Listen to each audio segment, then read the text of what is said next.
People always rip LeBron for one thing. He packs his teams, stacks the deck every time. Why? He's still chasing a ghost named Michael Jordan. And guys, it's time. Time for him to let it go. Come on, man, stop lying. Coward move, straight up. Look back at the last month in the NBA. One story took over everything, the LeBron sweepstakes. Every single day, more rumors, more guessing. Where's the king going? 4 teams were in the mix. Golden State teaming up with Steph and Draymond, Cleveland going back home, Miami was in it too, and the sleeper pick, Philadelphia.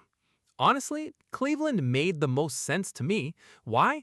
2 big reasons. He'd have real teammates around him, plus the story writes itself. The king finally comes home. But Philly? That one made 0 sense. LeBron has no ties there, no players, no coaches, nothing. And here's the thing. After grabbing Paul George and Jaylen Brown, this Sixers team was already loaded. A real big 3. Brown, Maxey, and rookie BJ Edgecombe. Even without LeBron, even without Embiid, that's a team built to win the East. Just look at last year. Jaylen Brown had his best season yet. 4th in scoring, 2nd team All-NBA. Maxey wasn't far behind. 5th in scoring, 3rd team All-NBA. Embiid, even hurt most of the year, still averaged over 26 a game. And Edgecombe, the wild card, a rookie flashing superstar potential. So before LeBron ever showed up, this team already had championship dreams. That's the key point here. Philly was already a contender. LeBron joining them isn't just a ring chase, it's a shameless one.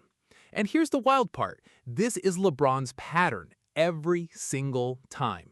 Here's the real pattern with LeBron. It's never just good help. It's never just one all-star. It's always superstar-level talent. Stacked rosters every time. Go back to Cleveland 1. Big Z and Mo Williams were both all-stars. People forget that. Miami? 2 superstars, Wade and Bosh. Back to Cleveland? Kyrie and Love. Then LA? Anthony Davis, then Luka. Now Philly? Brown, Maxey, Embiid, plus a rising star in Edgecombe. Count it up, and LeBron's had 11 All-Stars across 4 stops. 11! And that's not even counting guys like Dwight Howard, Ray Allen, Rondo, Westbrook. So next time someone brings up Jordan or Kobe, Mike had Pippen, Kobe had Shaq. That argument is done. Finished. Yes, Pippen and Shaq more Hall of Famers, but that's 1 All-Star teammate each. LeBron has blown past that 10 times over. Right now, when it comes to career help, LeBron sits at number 1. Kevin Durant is number 2. Before this Philly move, it was almost even between them. Not anymore. Adding Brown, Embiid, Maxey, and Edgecombe just widened that gap even more. So congrats, LeBron fans. Your king is the best at one thing, stacking rosters better than anyone in history. And here's the craziest part of all. 25 years in this league, all that help, all that longevity, and he's stuck at 4 rings. Kareem got 6 in 20 years. Magic got 5 in 13. Jordan got 6 in 15. Kobe got 5 in 20. So if your ring count after 2 decades plus is still just 4, that's not a good thing anymore. That's actually a problem. Now here's what really gets me. For years, LeBron's camp has pushed one line nonstop. Rings don't matter. He's not chasing anybody. But watch what happens every time he's not winning. That excuse comes right back out. And here's the truth. Actions speak way louder than words, and LeBron's actions tell us everything. He's obsessed with catching Michael Jordan. And how's he doing it? Cheap rings, loaded rosters, superstar after superstar. So think about Philly. What's the actual upside here? A team that was already stacked just got another big name. And LeBron's role on this squad? 3rd option, maybe 4th. And here's the scary part. This team is now title or bust. No excuses left. This move is a huge mistake, a massive one. Out of every team on that list, Philly was already the real deal. Cleveland was decent, Golden State was washed, Miami was messy. Going to Miami wouldn't even be that bad a look. Going home to Cleveland? Great story. Even joining Golden State, sure, it's old, but people would still tune in for Steph and LeBron. But Philly? That's the worst possible move if you're trying to beat Jordan's legacy. Because look at Mike, 13 straight years with the Bulls. Then, in 2002, he comes back. Which team does he pick?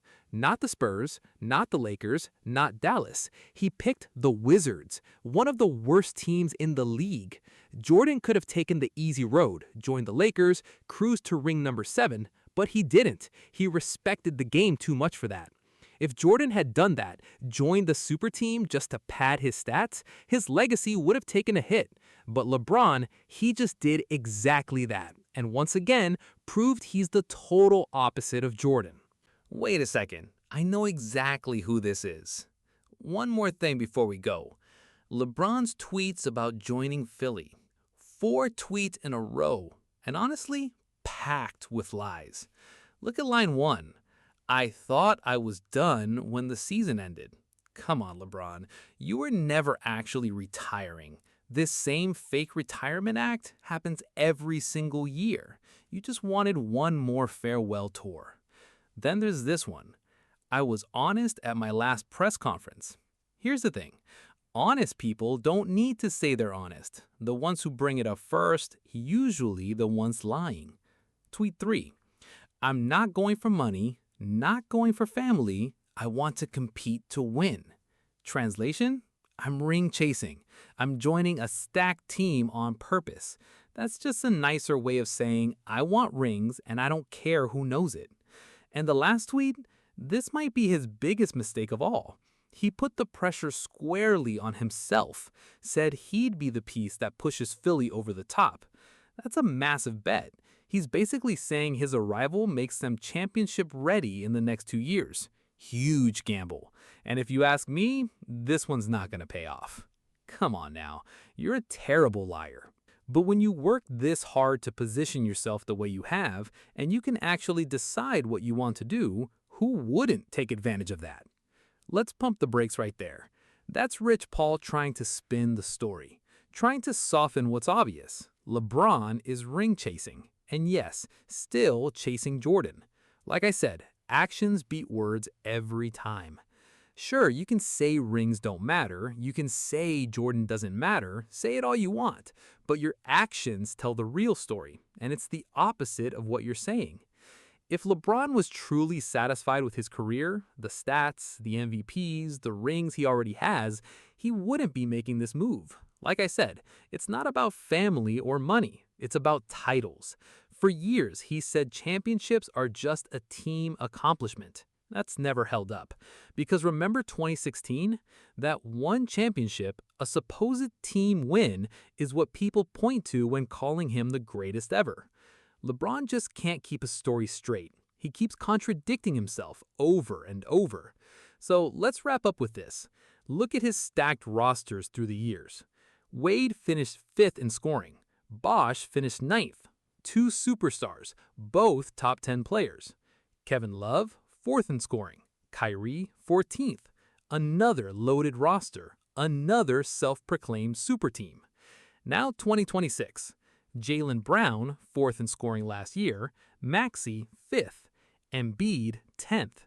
3 different stops, 3 different big threes. No player in NBA history has done this more than LeBron. And it's never one superstar and a role player. It's real superstars, alphas, across multiple teams, multiple big threes, over 20 years straight. So if you're really trying to catch Jordan, catch Kobe, and clearly you are, going to Philadelphia was the worst possible choice you could make. All right, that's it for today. Thanks for watching, everybody. Catch you next time.